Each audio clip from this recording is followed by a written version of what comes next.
it's funny. They like to believe that the wrestling business somehow has magically changed, that we're no longer selling the exact same thing that we've always sold. Russo'sBrand.com, where the pros are the pros. Well, Vince, your new podcast partner, the coach, Jonathan Coachman, was on.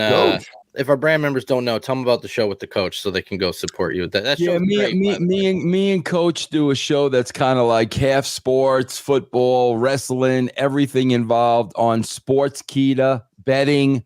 It's every Monday and Thursday night at 7:00. It's on Sportskeeda. The Coach and Bro Show. Go ahead, Jeff. Yeah, and it's free on YouTube also. It's free on their YouTube channel, Sportskeeda. So he was on Chris Van Vliet's show, and he was talking about going back to WWE in 2018. And he said, somebody said, oh, you were terrible in 2018 when I went back after I had been at ESPN. There's two reasons for that. A, I listened to Vince McMahon, mistake number one, because he wanted me to keep that credibility that I had at ESPN as a journalist, as a guy who did Sports Center, instead of heel coach, which was the best version of coach. And he said the second reason was the three-man team with him, Michael Cole, and Corey Graves. He says, I felt like I got screwed over. I would actively every week ask Michael Cole, can you talk to Corey about us working together? I have nothing against Corey Graves.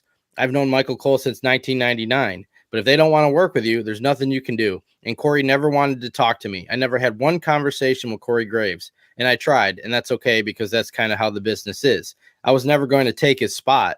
He's amazing doing Raw or SmackDown. It was about that's what Vince wanted. I didn't come in and go, I'm stepping into that spot. So it was really frustrating because it felt like I could have really helped. Well, I got to tell you, first off, I've never seen Coach be bad. I've never seen him, not deliver. He's really, really good. And people don't have any clue of just how difficult being a commentator for professional wrestling really is. It's a skill all unto itself that needs to be developed. And Coach did an awesome job. And he did an even better job as a heel. But what makes it even more challenging, besides everything that you've got to do while you're out there mentally, is that if you have more than two people, you have a three-man booth. Well, now you really have to rely on the other two to tee things up for you so that you can deliver, and then you do the same for them so that they can deliver. And you got to really work on that synergy so that it doesn't become a stumbling block, that you've got that extra person there.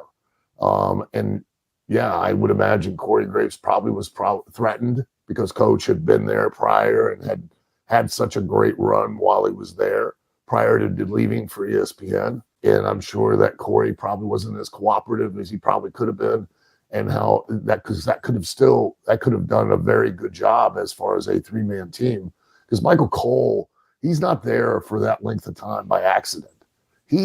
Both he and Coach are really underestimated and undervalued and underappreciated as far as a commentary pair. I mean, they're both very good. You want to know something? Like, I swear, this is where, like, this freaking generation, like, man, we hear the stories and you know they're correct. And Al, with LVW, I see some of it at Rocky Mountain Pro. It exists at AEW, that people that come out, these youngins, Al, that know everything and know more than the old bitter old men will ever know, and the advice you try to give them goes in one word and out the other.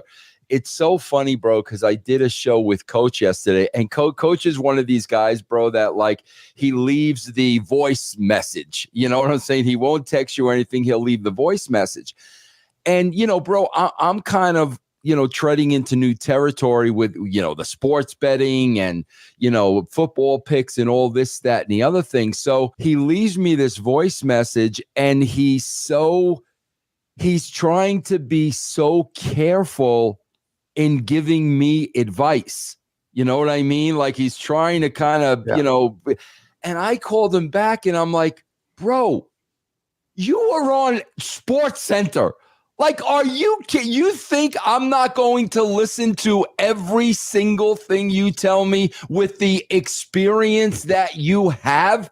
I mean, Sports Center is the greatest sports job anybody can have in the world. Do you think for 1 second when you're trying to pass along knowledge to me, I'm not going to listen?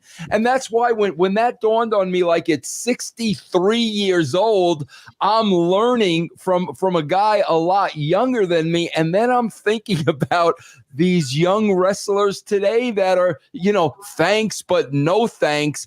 And then we wonder why we're seeing what we're seeing, Al? Yeah, I don't know where, what it takes or because I go up against it myself, where I'm trying to give advice. And again, for me, my own personal piece, I've come to realize that, and I say it all the time, if you're smart enough, I don't need to tell you. And if you're dumb enough, you're probably not going to listen. So I'm going to let you make your own decision. Because it's funny, they like to believe that the wrestling business somehow has magically changed, that we're no longer selling the exact same thing that we've always sold. Somehow we're now selling something completely different. When I ask, what is it that we're now selling as opposed to the finish, no one can give me an answer. But yet everyone tells me, oh, that you're old school. It's changed now. Okay. What are we selling differently than what we've sold for the last however many decades?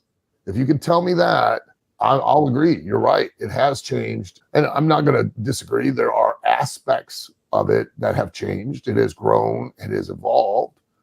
But still, intrinsically, you're still selling the same thing. And that is who the wrestler is and their intent to win, the finish. That's what you're selling.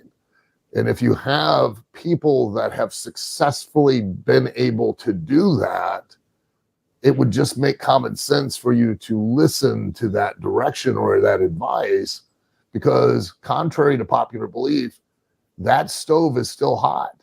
And if they tell you, hey, don't touch it, you're going to get burned, it's because they've probably went and touched it first. Like just when you were a kid and your parents would say, don't touch that, don't touch that. And you'd be like, oh, let me find out for myself. Bro, Jeff's parents used to tell him to put his head in the oven, Al. So I just wanted to throw that out there. But go ahead, Al. Everybody has their own parenting style. You know what I mean? Yeah, that just blows me away, because to me, it was just like, oh my God, like this is a guy that works at Sports Center passing this knowledge along to me. Of course, I'm going to live. And then I think about today's wrestlers and I'm like, oh, the opportunity they're missing to just freaking learn from the greats is unbelievable to me, man. But anyway.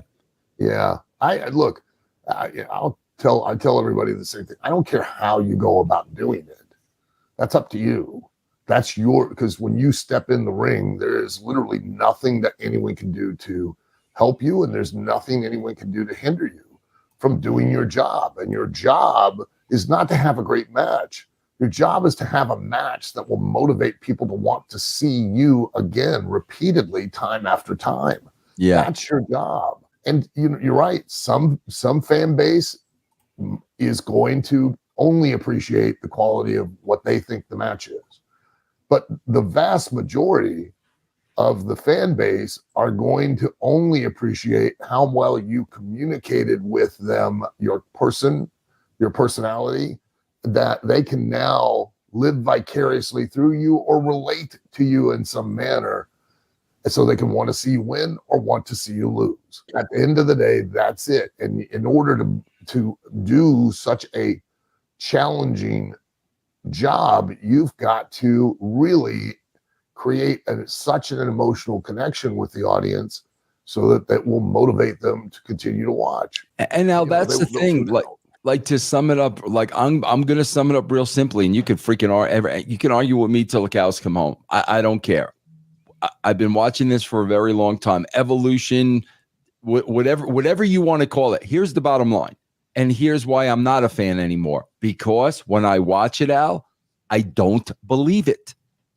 It's that simple. Right. I don't believe what I'm seeing. I don't know what you want me to say. With you. Yeah, I don't believe what you're showing me. I don't believe it. You're literally arguing with yourself. No, I'm not don't arguing with you. disagree. I'm just saying people people want to turn this into no, bro. It's as simple as people like me and millions of other people like me. They're watching a show and they're not believing it.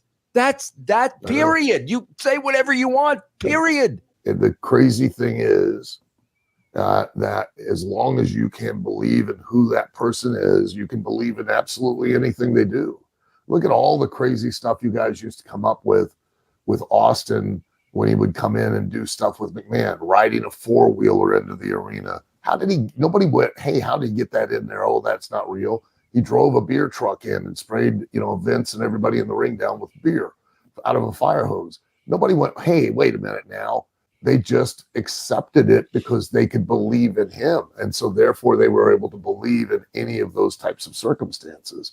And that applies both in the ring and out of the ring. But they don't focus on trying to sell us the person anymore. They focus on trying to just sell us the physical activity of it and not the intent behind it.